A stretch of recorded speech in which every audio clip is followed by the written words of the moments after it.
Today is May 18th.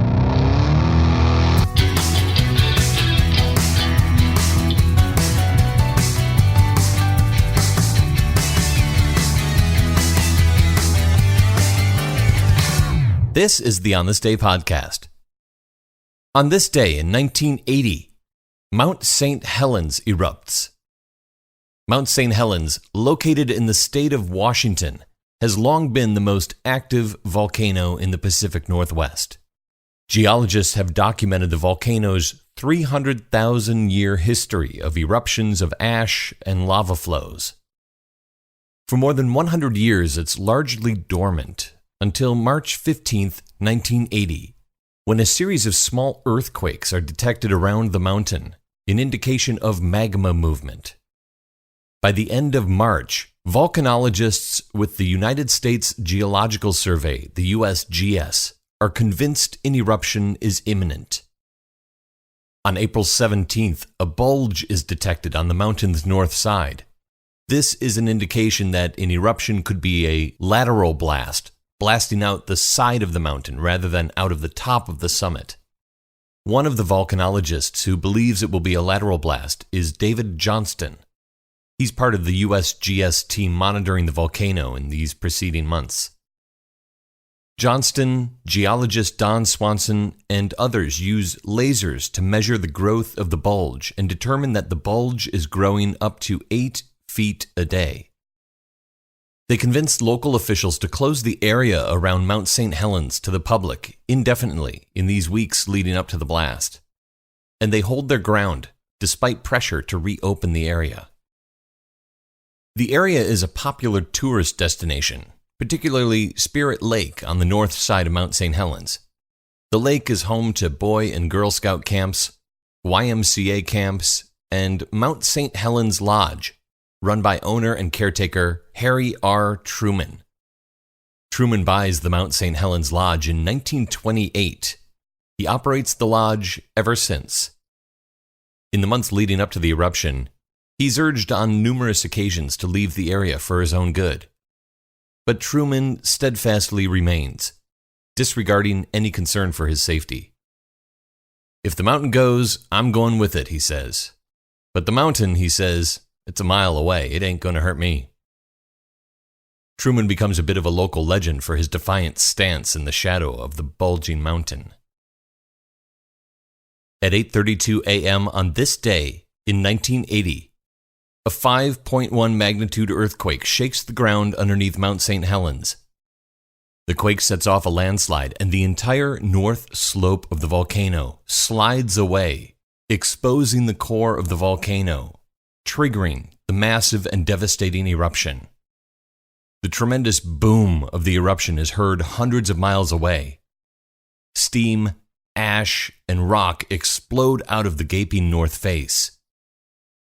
David Johnston is manning an observation post on the north side. It's not his usual post. He's only filling in for the day. He immediately radios the USGS Vancouver branch, telling them, Vancouver, this is it."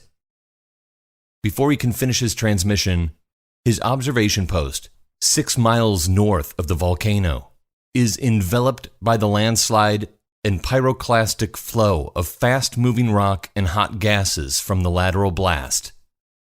Johnston is never seen again. The fat, gray column of ash billows 15 miles up into the atmosphere for 10 hours. 540 million tons of ash. Though the day has just begun, the sky turns dark for miles around. The plume stretches downwind across eastern Washington and over neighboring states for several days. A layer of 1 to 3 inches of ash blankets the ground as far as Colorado and Minnesota. And it's several feet deep, closer to the mountain base. Photographer Robert Landsberg from Portland, Oregon, has made several trips to Mount St. Helens over the past few months to document the eruption sequence. On this day in 1980, he sets his camera up on its tripod, 4 miles from the summit. He photographs the eruption and the ensuing cloud of ash that blows in his direction. He takes a series of photographs of the wall of ash as it moves rapidly towards him. When the ash cloud is just about on top of him, he quickly rewinds the film, rips the camera from the tripod, shoves it in his backpack along with his wallet and identification, and lays himself down on top of the backpack.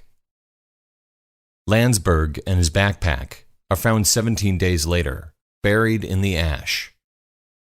His film is recovered and developed, his final photographs proving to be valuable research documents of the eruption.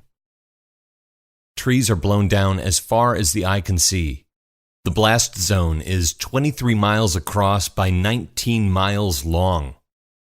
And inside that blast zone, the forest is instantly flattened in the path of the pyroclastic flow that moves at speeds of more than 600 miles an hour. In its wake, 230 square miles of what used to be lush woodland is reduced to a barren wasteland of stripped tree trunks, lying flat like giant toothpicks haphazardly scattered on the ground. And an unbelievable amount of heat is generated by the volcanic blast too.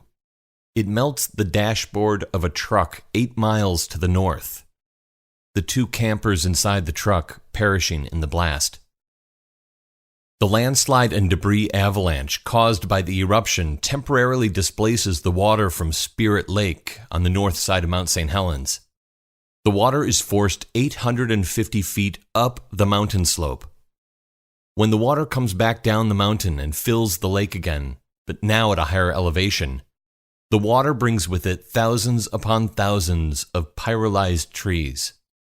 Most of the trees still remain to this day, floating on Spirit Lake, clustered together in enormous mats of trees. The pyroclastic flow of hot rock and gas that destroys Spirit Lake also buries the site of the Mount St. Helens Lodge under 150 feet of landslide debris. Owner and caretaker Harry R. Truman is never seen again. Harry Truman, David Johnston, Robert Landsberg, and the campers are 5 of the 57 people killed in the eruption of Mount St. Helens on this day in 1980.